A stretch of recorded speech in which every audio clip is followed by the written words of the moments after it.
Hey guys, welcome back to Movie Reviews. Today I am reviewing the newly released MCU movie Black Panther: Wakanda Forever, with many of her characters returning from the first Black Panther, such as Letitia Wright as Shuri, Angela Bassett as Queen Ramonda, and also with the brand new character Tenoch Huerta as Namor, the Submariner. Now, unfortunately, in this movie, Chadwick Boseman is not in it due to the fact that he sadly, tragically passed away in 2020 due to colon cancer. I never yielded! And as you can see, I am not dead!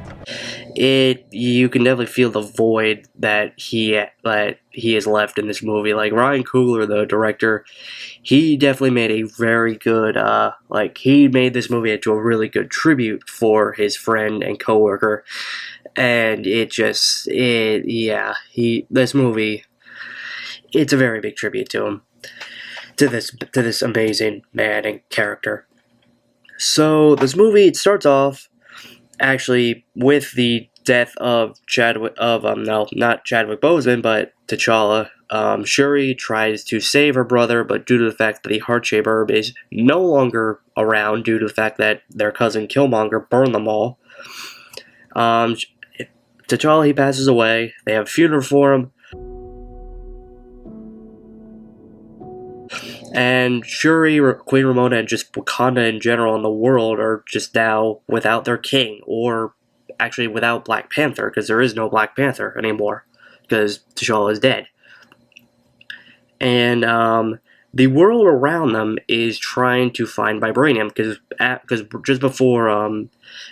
the end of the last movie, Wakanda revealed themselves to the world that they are a very advanced country and that they have the strongest metal on Earth, but so far they have actually not given out any vibranium to anyone due to the fact that they would see that the outside world would abuse vibranium and possibly do terrible things to just other people.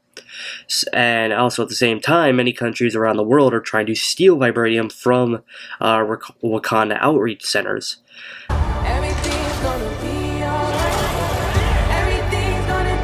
But meanwhile, as this is going on, Shuri has just entered into a deep depression that just the fact that T'Challa is gone and she couldn't save him.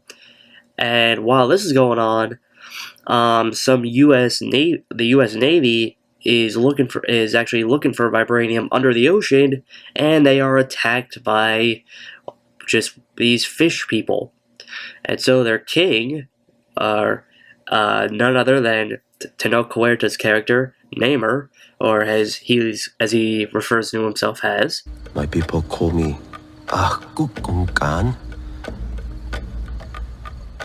but my enemies call me Namor. Goes to Wakanda, and he tells them about the problems, how his civilization is under threat because because the outside world is drilling for vibranium just under the ocean, which is right near his people's home.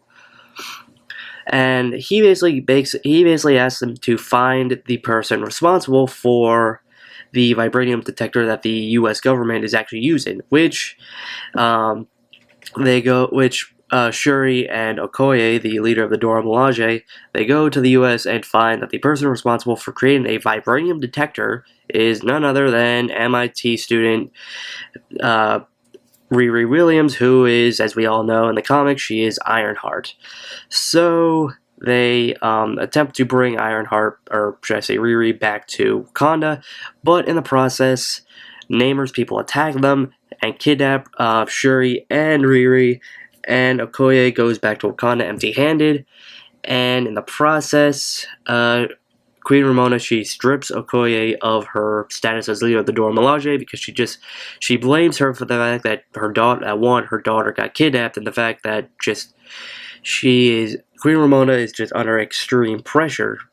I am queen of the most powerful nation in the world! And my entire family is gone! Have I not given everything? just from everything. So Queen Ramona, in order to try to get Shuri and Riri back, she enlists the help of her son's ex-girlfriend, Nakia, who since the blip is living in has taken refuge in Haiti.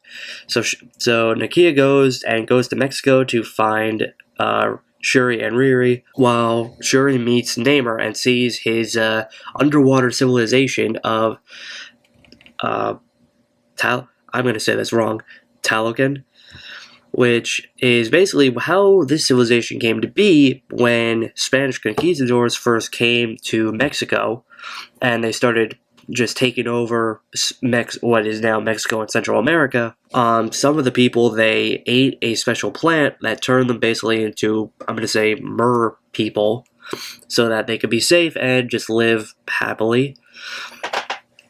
And at the time, Namor's mother was pregnant with him, and when she ate the plant, which was laced with vibranium, he became a quote-unquote mutant and was able to breathe air and water, and has these cool wings on his heels, and and also pointy ears, and maybe that's what gave him the very sexy accent. Who knows? But he basically just shows Shuri Talocan and also gives him a special bracelet that belonged to his mother, and he basically just shows them that that the outside world could really pose a threat to their safety as well as Wakanda. So he basically asked Shuri if Wakanda would want to team up with Talocan to fight the outside world. And just as Shuri doesn't really give him an answer, Nakia makes it to just outside Talocan and rescues Shuri and Riri, but in the process she accidentally kills one of the Talocans, which really pisses Namor off, and Namor then attacks Wakanda and floods it, and in the process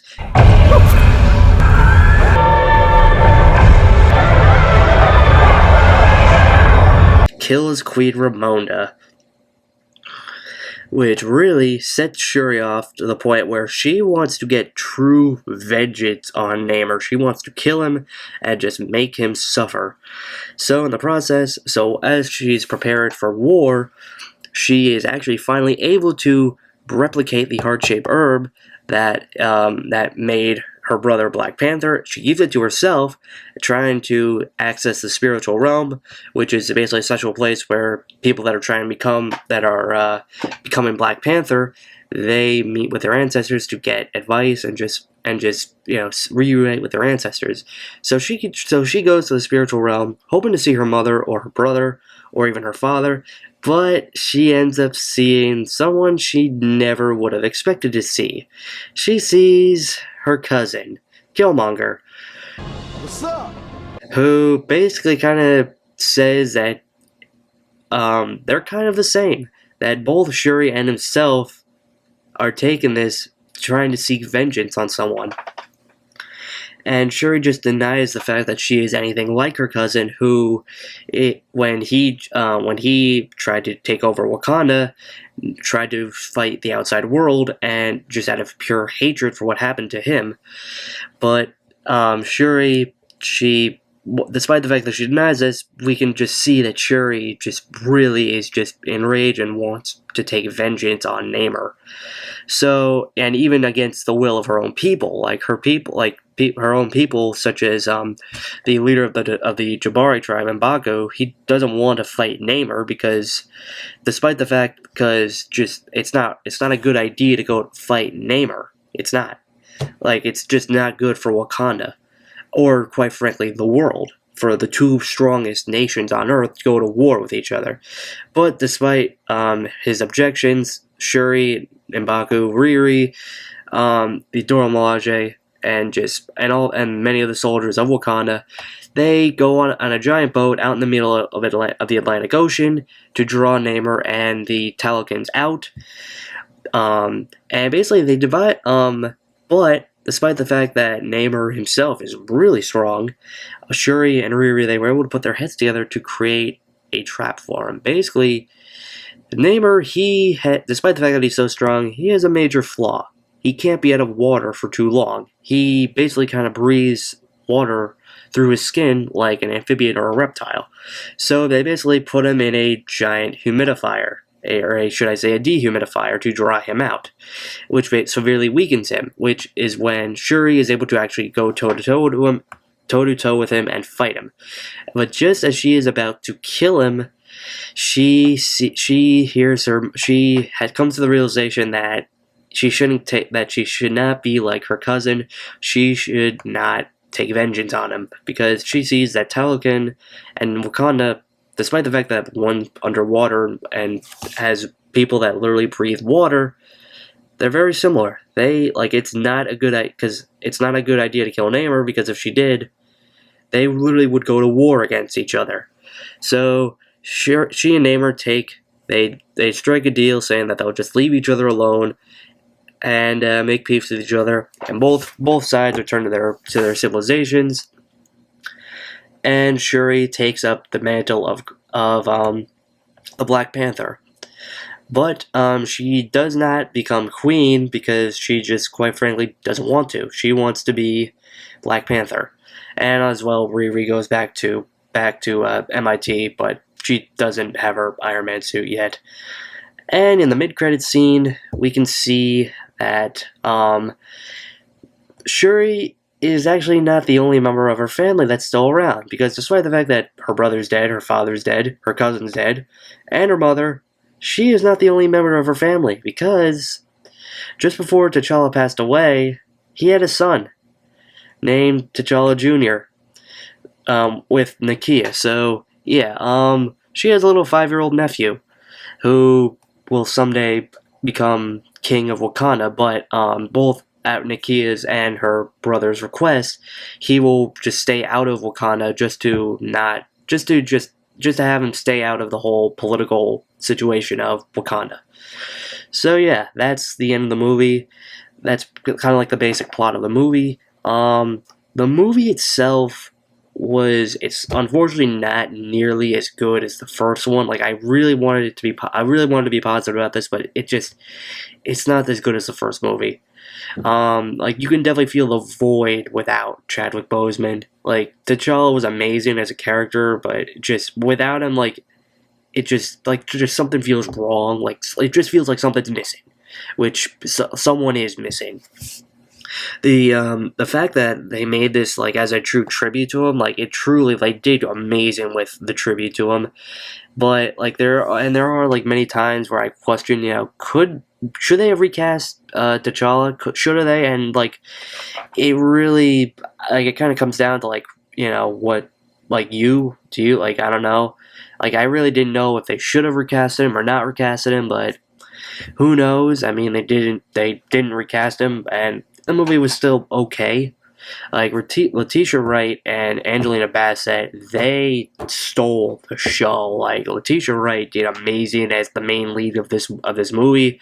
Angelina Bassett did great as Queen Ramonda. Maybe she'll actually win an Oscar with her performance. Tanek Huerta, Namor, I did like his character, and I do understand his motives for what he did.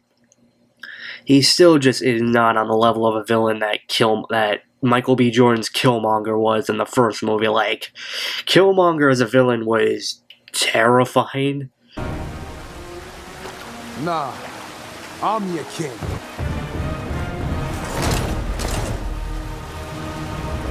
In the first movie, but Namor he's cool, I like him, and I'm happy that we finally have Namor in this. Just is not exactly it's just not exactly as good of a villain. And yeah, one bad thing about this movie is I feel like Dominique Thorne's character of Riri Williams, she just didn't need to really be in the movie. There were times where I was just wondering why is she in this movie? Her character, she's funny and quirky, and she is kind of the quote unquote comic relief of this movie. But despite the fact that she is that, she really doesn't have much of a reason to be in the movie. Her character kind of felt wasted. like wasted, and there's really was no reason for her to be there, other to maybe like just be comic relief, and also to kind of like set up the fact that she is going to get her own series on Disney Plus next year, which I am excited to see, Ironheart the series. But yeah, and also the fact that in this movie, Everett Ross, who is played by Martin Freeman, Great, another broken white boy for us to fix.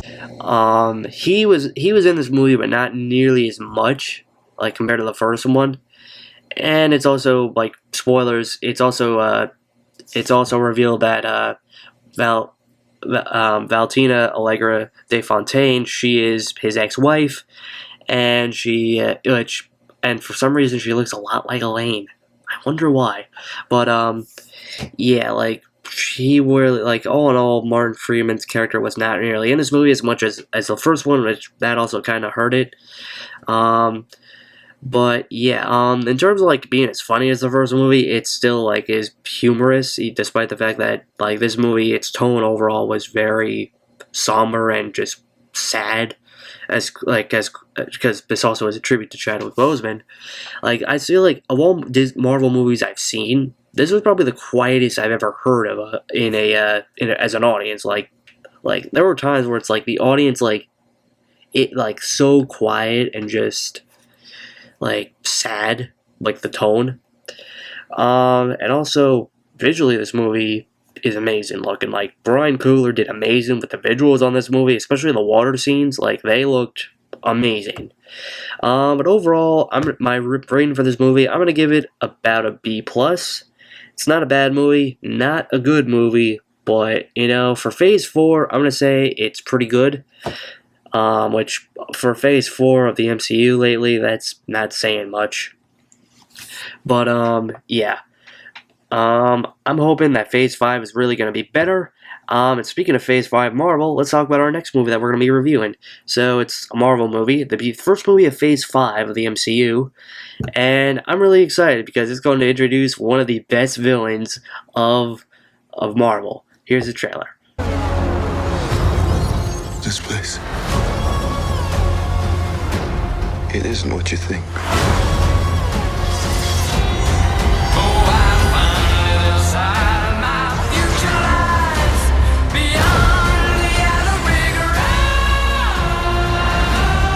I can get you home.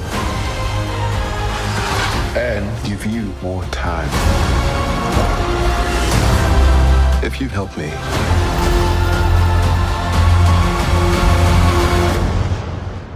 So, what's it gonna be? Ant-Man.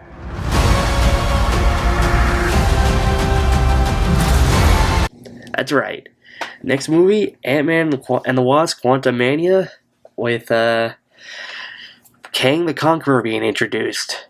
So yeah, I'm scared for Scott, Cassie, and Hope, because, well, I think it's going to take a little bit more than their goofy antics to survive Mr. the Conqueror. Anyway, guys, I'm going to end this video off right here. If you like this video, like, share, and subscribe, and I'll see you guys next time. Goodbye. It's over.